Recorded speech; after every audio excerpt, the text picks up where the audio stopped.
Some goal setting stuff.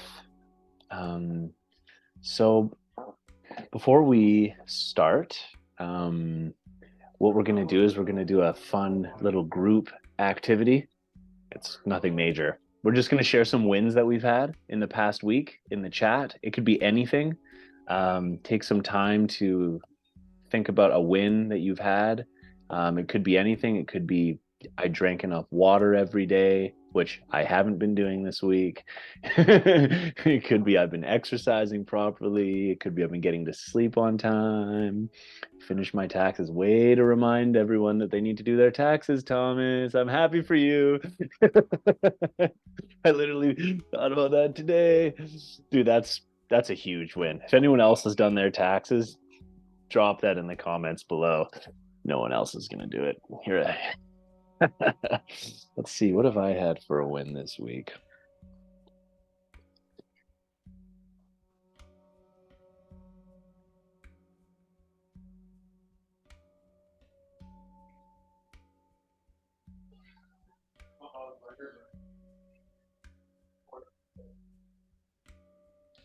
See what we got here. I spent a lot of time nurturing myself this pack week instead of leading into addiction patterns. Good for you. That's huge. And that's something that I feel like that's something I really want to start leaning into within both of these calls. Because we think of addiction patterns and we think of like alcohol, drugs, but really it's anything that is soothing when we're running away from emotions. And one of the things that I'm addicted to that I run away from is work. I got emotions. I'm going to go be productive right now. I know people that they go for like, oh yeah, we're going for a run today. Did a workout. Amazing, Tosh. Good for you, man. That's so good. Was it you that shared? Yeah, it was you that shared it. I just reshared that post where like more information is coming out about how muscles are actually part of the endocrine system and they release hormones and into our body that literally make us feel good and down regulate our body. Um, more and more amazing things are coming out about exercise. Shout out Taj. Did a lot of walking and grounding last week, worked through my anxiety. Awesome job, Tricia. Celebrate a huge success I had professionally. Oh, we'd love to hear it. I'd love to hear it if you want to share. You don't no pressure at all, but we love wins. Thanks, Thomas. 3 Grammys with clients. That's pretty huge. Amazing. Oh, you had my attention and now you've got my curiosity. Congratulations, Thomas. That's amazing. Like, holy cow. Yeah, I'm sure everyone has so many questions now. That's a pretty big win. Congratulations. My goodness. Um, yeah, it's really fun. Thanks for prompting that, babe. I dedicated an hour to my body this morning with Qigong and yoga. It's been a while. Yeah, awesome. Really great, everyone. Okay. Wow. I'm motivated. Cool. We're going to lean into some goal setting and some goal sharing right now. We all got a lot of wins, and one of my kind of favorite sayings is that like um one of my favorite sayings, which might on the surface sound a little bit uh negative, is you're not all that you could be and you know it. And that's not to say like you're not enough. It's not to say that at all. It's just to say you're not all that you could be and you know it. And I believe that everyone on here is doing an amazing job, especially with these wins. Like all of these wins are like really, really good wins. But if we sit down on our bed and we ask ourselves, how could I improve? What do I want in life right now that I don't have? You'll get some answers. And that's what we are going to be steering this towards today with our goal setting. So in Human Potential Academy, our program is focused on psychological resilience and goal achievement. And we focus on the 5 pillars of human potential. So we focus on financial pillar, physical pillar, emotional pillar, mental pillar, and spiritual pillar. And so I'll just drop those down here for those of you who don't. Whoa, you can reply now on Zoom. Cool. I didn't know that. Financial, physical, emotional, mental, and spiritual. And so what we're going to do is we're going to focus on whichever pillar we want, where we feel we could get a little bit more improvement.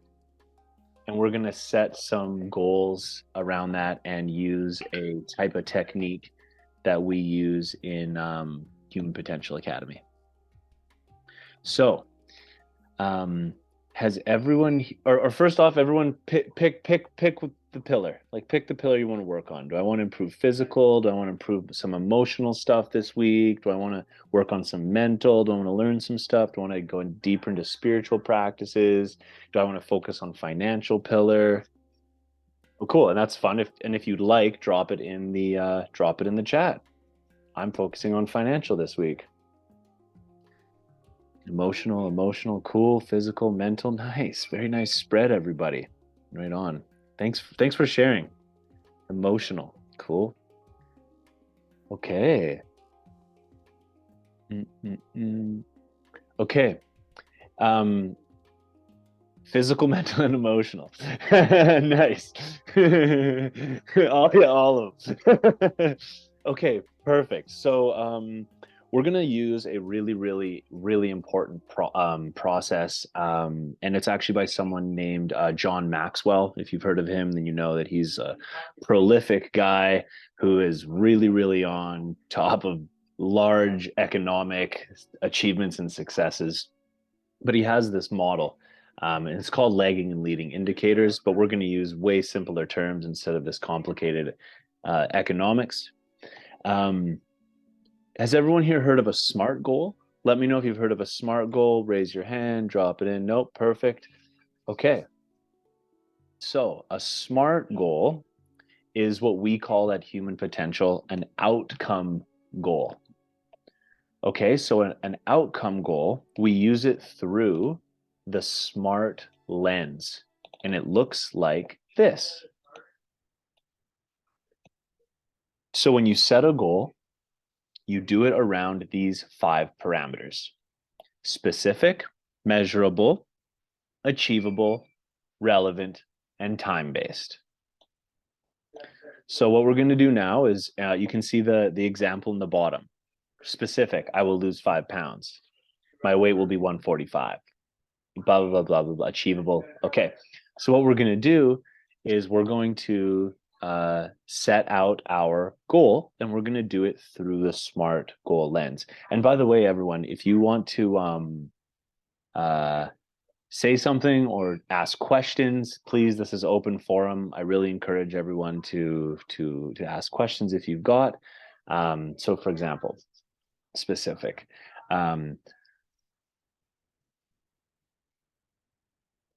5 sales.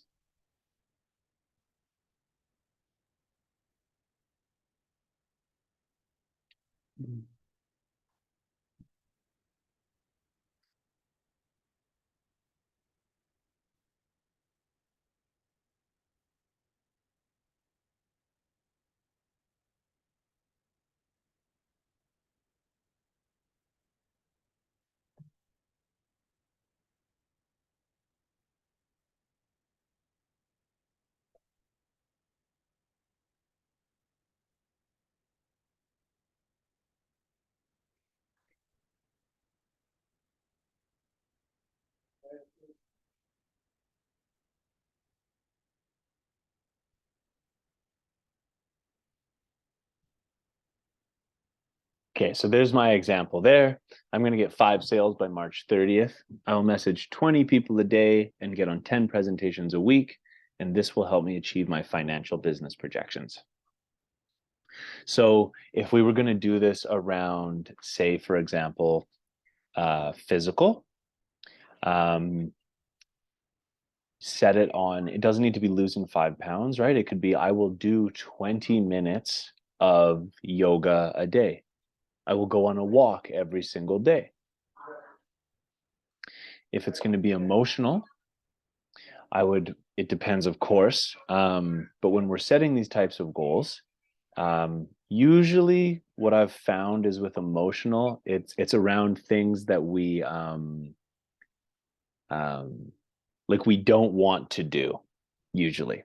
So it's usually like Bay, she mentioned that this week she had a massive win, which was when she's going through a tough time. Instead of turning to addictive vices, she went inwards and she observed it and she sat with it and she did it in a healthy way. Maybe she talked to people. So if it's emotional, largely it has to do with like being reactive to someone or something that's happening. So instead of like, I will not yell at my partner when they're pissing me off, for example, right? And then we set them through this type of a lens.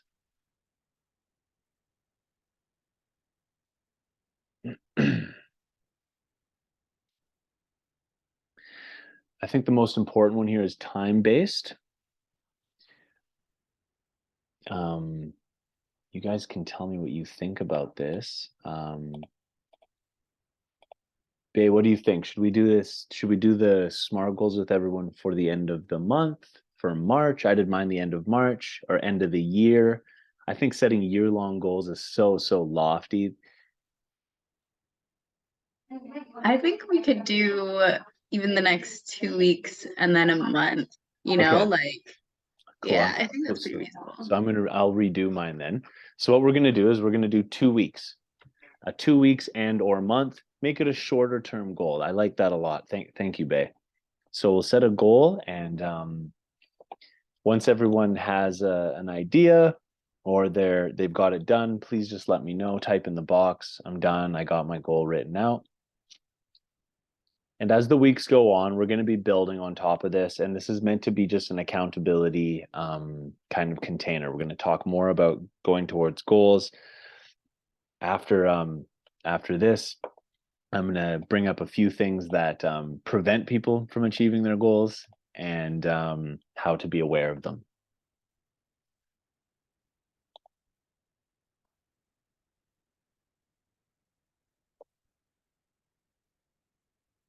Hmm. Hmm.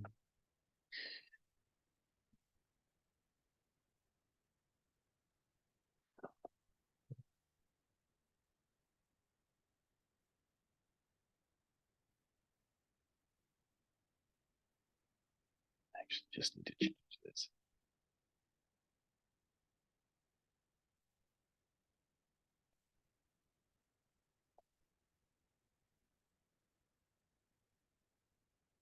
Nice, Tricia. Thank you.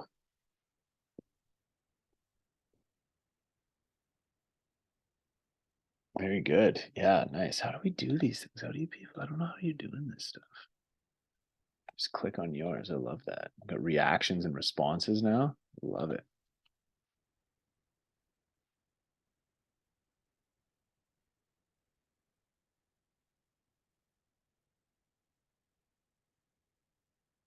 I'm gonna wiggle my toes. Inside joke. 4 times each week. I'll do 5 minutes of breath work in bed. Fantastic. This will help me ground and release emotions that do not serve me. Absolutely. Sorry, crew. I sent that directly to Matt, Oh, and I did not send that to the group. But wiggle my toes is something that Matt and Bea will definitely understand. um, Chantel, are you okay if I explain what wiggling the toes is? Yes. Oh, yes. Awesome. So Chantel is a client of Bay and mine, and what we focus on in our program is psychological resilience and goal achievement. And a lot of the times, what comes up is other people tend to derail us off of our psychological zen. Right? That's true for me. It's true for most people. It's usually not circumstances or situations. It's people that we care about or love. And wiggling the toes is a technique that I introduced to her, which helps you like stay kind of like aware and in your body. So when someone is doing something that's like triggering you, that's someone you love, she wiggles her toes and that like reminds her, like, oh, right, like I'm not going to respond. I'm not going to react in a way. I'm not going to say something to someone I love in a nasty way that I'm going to regret later. I'm going to actually just stay grounded in this moment and actually be able to come from a place of love when I respond. So that's awesome, Chantel. Thank you for sharing that. Okay.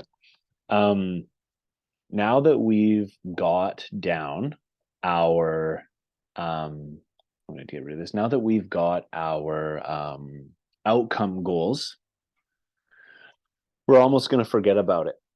And we're going to focus on what's called process goals. So very, very similar to the A, the achievable, but we're gonna really focus on the process goals. So for example, for mine, it says I'm gonna get 2 sales by February 28th. I will message 20 people a day and get on 10 presentations a week. Okay, so what would my process goals would be things like, I'm gonna make sure I have scheduled when I'm eating. I'm gonna make sure I sleep properly. If I'm gonna message 20 people, I need to make sure I have time blocked at least 2 hours a day. So what we're going to do now is we're going to take, and then once we have those, you don't even look at the outcome goal anymore. Forget about it. Every day you just focus on those process goals. And with the John Maxwell model, especially it's been used for like sales and stuff, but I've seen examples of people more than 4xing, 4 timesing their actual initial goal. So they say, if I say I want to get 2 sales by February 28th, and I just focus on that, I might get my 2 sales. But if I actually focus on the process goals, just those process goals every day, it's likely that I'm going to end up with much more than the 2 or 3, but that's what we focus at. So now that we've got our outcome goals, our SMART goals, let's take a few moments to focus on the processes. And I would love for people to also share those. Again, these are for you, so you don't need to share them. But let's, if you want, please do share them with us, process goals. And process goals, again, it has a lot to do with like helping you be in an optimal mind state. Right? Drink enough water. Sometimes it's doing the dishes. Sometimes it's making the bed. Sometimes it's like little care routines that help you operate at a more optimal level. So for Tricia, I'm going to meditate for 10 minutes per day. I'm going to work out 3 times per week over the next 2 weeks. So maybe for you, a process goal could be something like, because I know one of the hurdles for me when I was exercising was I didn't know what exercise routine I was going to do. So maybe you premeditate your exercise routines. You're going to close 3 sales by March 15th, connect with 20 leads, and host 5 presentations. And so how many messages do you actually need to reach out? How much time, very important, do you need to block to hit all of those leads?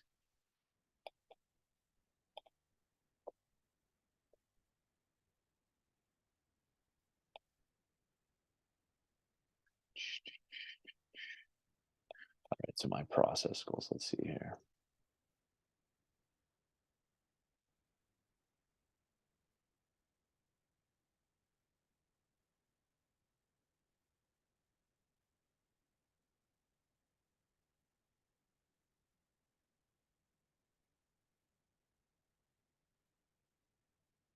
Time block 10 hours a week.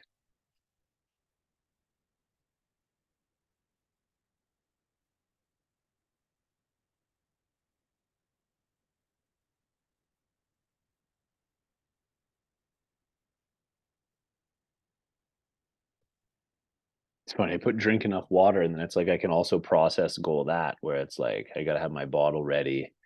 So it's good.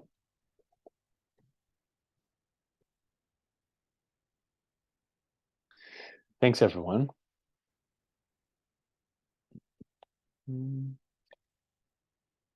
So this is a very common goal setting like method that we run through.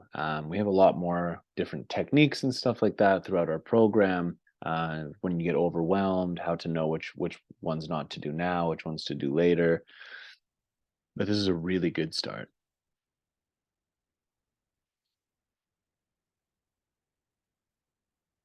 Yeah.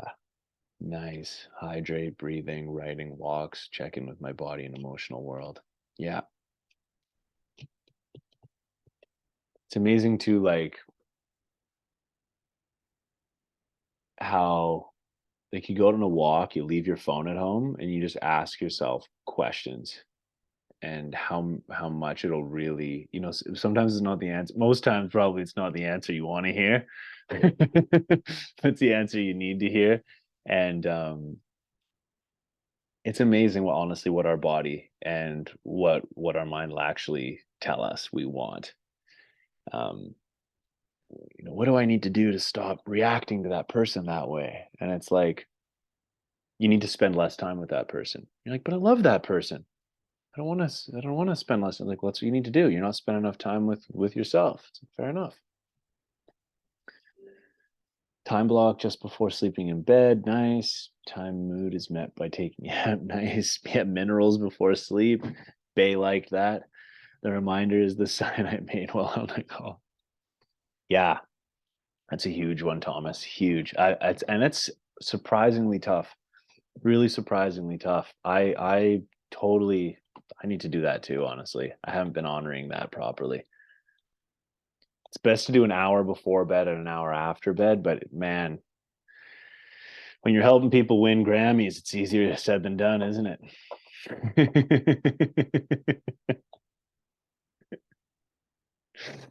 Okay. So for the next 20 minutes, I'm just gonna run through a couple of not so fun facts about things that get in our way, and then we'll just do a little bit of questions and answers. You can ask me anything. We can just talk amongst the group. And if we've got a little extra time at the end, then I'll do a little kind of like closing up of the container with another breath work. So, two things that stop us from doing our goals. Everyone says procrastination, right? I procrastinate around my goals. But what does that actually mean, right? Oh, I just keep procrastinating. That isn't really like anything. Why? Why are we procrastinating?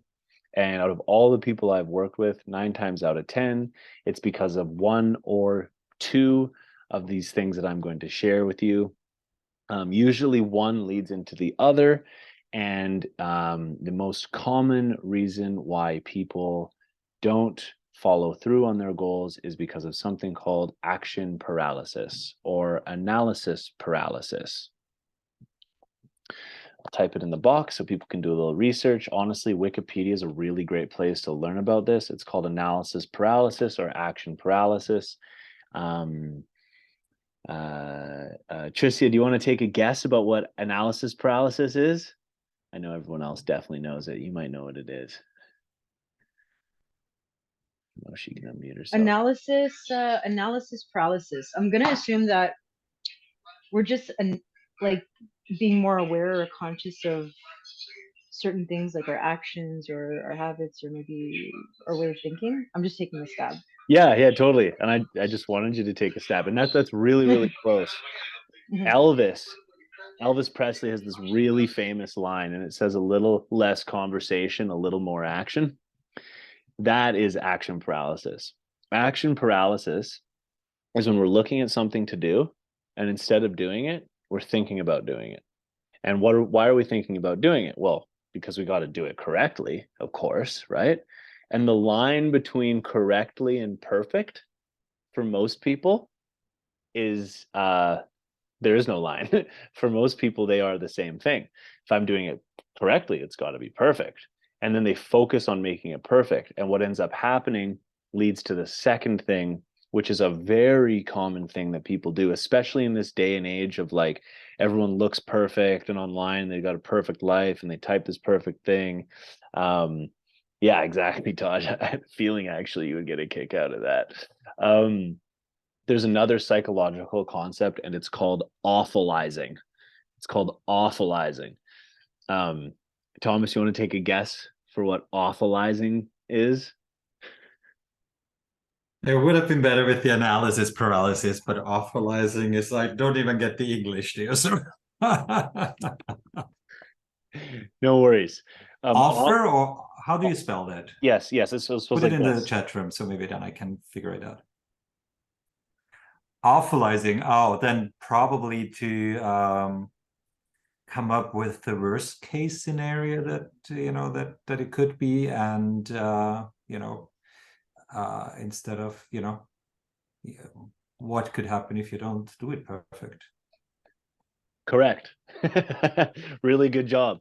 Awfulizing is picturing the worst possible outcomes. And so you could see how when you're trying to do something and you're thinking about the worst possible outcomes, how that's going to stop you from actually taking action towards things. And most people on this call today listed the emotional pillar, and for sure, like, if there's one area where humans awfulize, it has to do with the emotional pillar. It has to do with relationships with others. It has to do with like that internal conversation that we have with ourselves, where we're really not nice to ourselves so much of the time, and it's all centered around awfulizing. And I really encourage people to reach out or do some more research on this. And so, when you take awfulizing and you look at action paralysis, again, why do we do this? Some of the most, like, it's funny, right? Because when I'm in these coaching containers, we've got all this like awesome stuff and these great tools and all these things, but I'll say a line and that'll be more important than all the tools. And Bay actually brought this up to me, is that by shifting the thought process to like what could go right, like just for a second, let's just take, I know it's probably not going to go right, right? Like nothing does, right? Oh, that's helping with the awfulizing, Matt. But just for a second, let's actually think about this scenario if everything works out perfectly. And we so rarely actually look through that lens. We're always looking like, oh, what about this going wrong? What about that going wrong? What about this going wrong? What about that going wrong? And the reason for that is actually biology. It's actually biology. Our brain is wired to keep us safe. It's wired to keep us the same. And so in order to keep us safe, what do we need to look for? We need to epigenetics. It's more like it's like yes, epigenetics, because technically everything is epigenetics, but literally like the human brain and all animals, they're wired for one thing, and it's to not get killed. And so we're looking around for the dangers, for the threats, because that's how do we know what to keep ourselves safe from if we don't know what the dangers are? And so we're wired to look for the things going wrong so we can prevent them from happening, which is great, because if we didn't do that, then we'd all just be like running out into the streets, and like there'd be no sort of container. It's a survival mechanism. It's the survival mechanism. There's a danger. I'm going to keep myself safety from it. The problem is we stop looking for the positive outcomes. For every positive thought that humans have, they have 5 negative ones. And I mean, so oftentimes, right? Like we'll have a great day and we'll come home and then one negative thing will happen. And it's ruined the whole day. And if we have a really bad day and one good thing happens, it's very rarely that we now consider that a good day. And so one thing that we really bring focus and awareness to when achieving these goals is amplifying the positive. So amplify the positive. You have a goal of, I don't know, it's kind of tough for me to just guess emotional pillar because it can be so specific, but let's just say reacting to someone that we love. Well, maybe you didn't do it perfectly. They came home, they triggered you again, something happens, but you caught yourself and you took a breath. You maybe went a little too far. You didn't do it perfectly, but you did, and you brought effort to it. You brought awareness to it. Amplify that.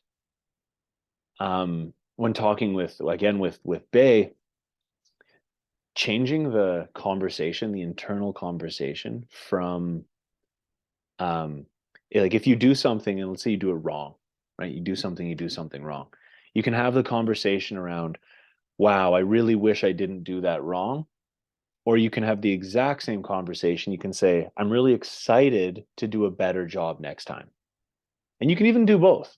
You can even say to yourself, I really regret doing that and I really wish that didn't happen. And I'm really excited that I have the awareness and I'm going to do better next time. And when you shift that, it creates a positive feedback loop in your brain that actually will wire you to more likely achieve that desired outcome. It's a whole thing around habits and how they actually get formed and hardwired into our mind. And so takeaways, awfulizing, okay? Guess what, guys? It's not that bad. It never is, right? Like, I don't know about you, but whenever I've like thought, oh no, and I've looked at the worst case scenario, I don't think it's ever actually been that bad ever. And I go into a panic state. I'm worried, and it's never that bad. It never actually is. And it's better most times, Selena, to take action instead of to just plan and plan and plan and plan. There's definitely a fine balance between the two. I'm probably an under planner, if anything. But yeah.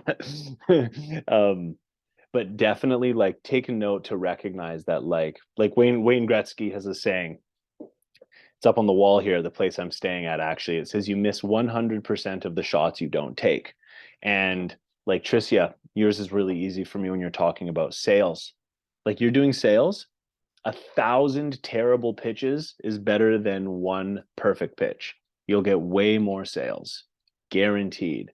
And so I see this so much in the sales and the business world where people they're frozen in time because their reputation's on the line. Oh, I don't want to be known as the salesperson. And oh, I got to do it perfectly. I don't want to look like an idiot not knowing what I'm talking about.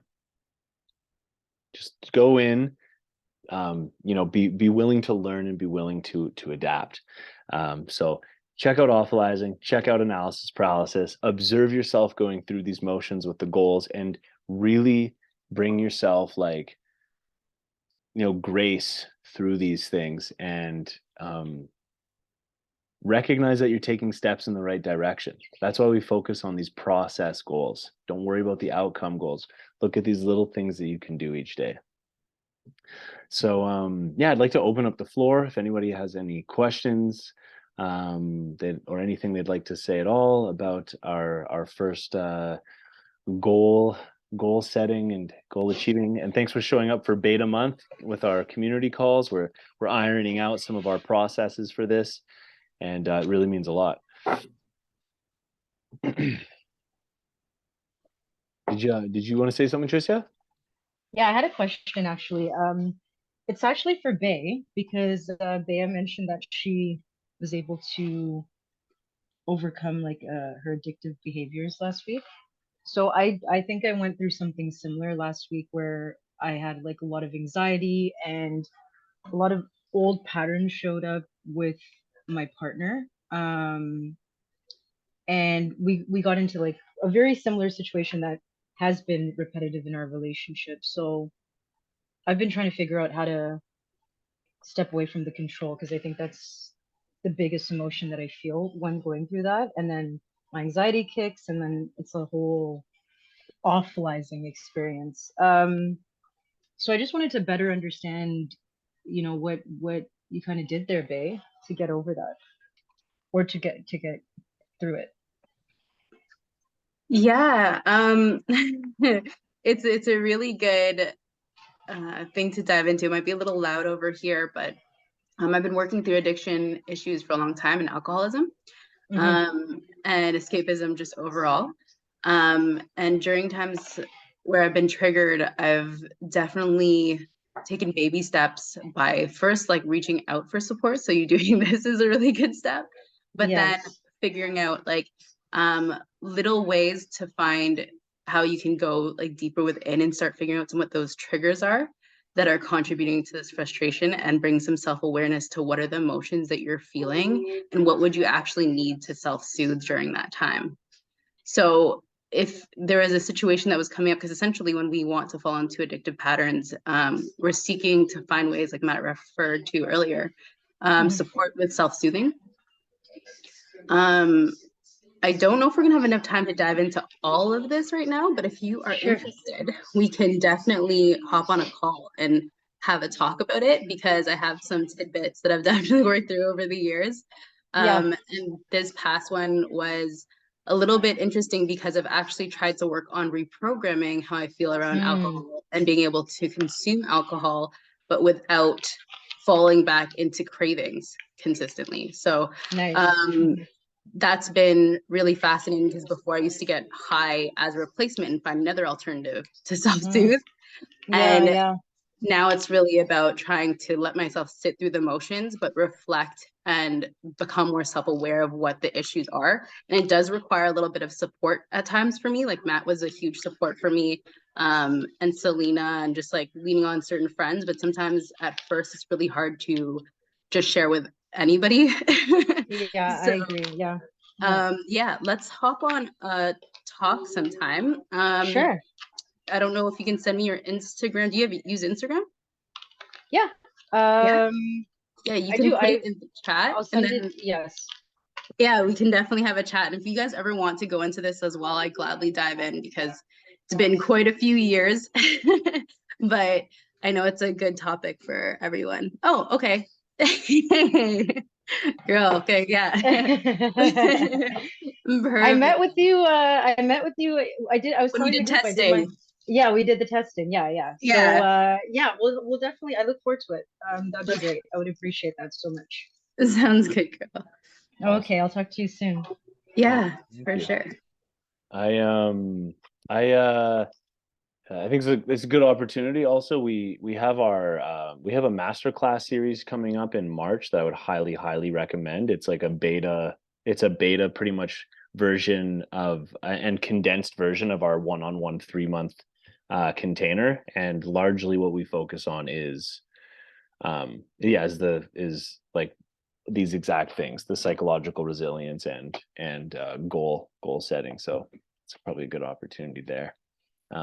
Bea can tell you a lot more about that. Taj, saw your hand up. See you too, Thomas. Yeah. Yeah, I did, but then I got so enamored with the conversation Tricia had, and I was just like, I lost my question. So, but if it comes back to me, I'll let you know. Right on. Thank you. Yeah, Thomas. Yeah, I just want to get your take. One thing that I've lately been looking at, and I had this conversation with a client today who is nominated for another award that's coming up, and the importance of letting go, that which might be counterintuitive when going for goals. Yep.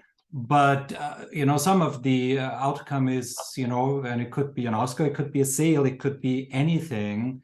It could be the reaction to your boyfriend is kind of out of our hands, and so I think, and that might have to do with process. So I'm a publicist, so I work with clients for Oscars, Emmys, Grammys, and all those awards. And something that I've seen with people that win is that it's often the people that do everything for it, everything we tell them to, what should be done, but at the end don't have the outcome. It's not that they don't care, but they don't make their self-worth dependent on the outcome. And I think that's for me, I think that's why I chose the emotional thing this week, because that I feel is a difficult step, but I think it's an important step. And it kind of also has to do with self-care, like how I then, because we have this picture in our mind, how, we see a goal and how it should be. Mm-hmm. But then often we achieve something with the goal setting that is so much more awesome, or it's smaller. It's not that, like I might have reacted different, but it was still good, And I think that for me is a very important step, that letting go, and also not being like this, we have a goal, but it can still be more than what I've envisioned. That makes sense. Yeah, totally. That's actually super great. That's actually what we're going to be going over next week. There's this TED Talks that talks about how like you have no idea what you want. Like, let's go back 5 years, everybody, shall we? Let's place ourselves in our bodies and minds 5 years ago, right? It's like, if that person was asked what they want right now, would it be what you want right now? The answer is likely no. And this will carry on this pattern. And so the TED Talks was really interesting. I won't go into it too much. I'll be providing it after our call next week, but it really does talk about how it's like, you don't know. Like, you don't know what you actually want because you're going to change so much over the next 5 years, but that's okay. And this is one of my clients talks about be committed to the vision, but unattached to what it looks like. Committed to the vision, but unattached to what it looks like. And so this is for me, the process versus outcome goals. Right? If we focus on those process goals, like my dad has, I play a lot of cards with my dad. He plays a lot of cards, plays a lot of games. And he's always taught me that it's one thing to get dealt a bad hand and lose the game. That's one thing. But it's a whole other thing when you get dealt a really good hand and then you play wrong and you lose. And so when I beat him at card games, he's like, yeah, but I played as best as I could, and he's not scathed by it. But then there's other times when he messes up and he's like, oh, I actually lost that game. I did not just win. And so I really brought that forward into my life. And I see that with a lot of the greats. It's like I'm looking at a picture of Kobe Bryant here right beside me right now. He was like the definition of someone focused on process goals. Kobe Bryant wasn't focused on going into a game and making 60 points. He was focused on waking up at 4 a.m. every single day and shooting in the gym for 2 hours a day. And then he just showed up and did his thing. So all the greats are focused on these process goals, and then the outcomes they just happen for them. And if the outcomes don't happen for them, usually they are under the understanding that that wasn't meant to be, and that's fine. It's not like they didn't do everything that they could to go towards it. And again, and then also like they're likely to not be like awfulizing. They're in the mind state of like, I'm likely going to win this, and then when they don't win, they don't self-deprecate. But they're certainly not going in there like, oh my God, I don't think I'm going to win this game, and all of those. So yeah, be committed to the vision, but unattached to what it looks like. And then when we focus on those process goals, whatever is going to happen is going to happen. And so yeah, that's really, really amazing. Taj, you remembered. I did remember, and then I saw the time, and I'm like, That's okay. Basically, essentially, like what you just said answers the question that I had before. So thank you for that. I'm still curious. Well, it's basically like if you have a goal, you shouldn't be invested in the outcome. You should be enjoying the journey, not the destination. And essentially, like you should be able to pivot. Like something I was talking with Spencer the other day was like goal pivoting. It's like you have this goal set out. Like I want to run a 15-kilometer race. And getting closer to the date, I haven't really been training for it. Maybe I'm not ready. Okay, let me do the 10K instead.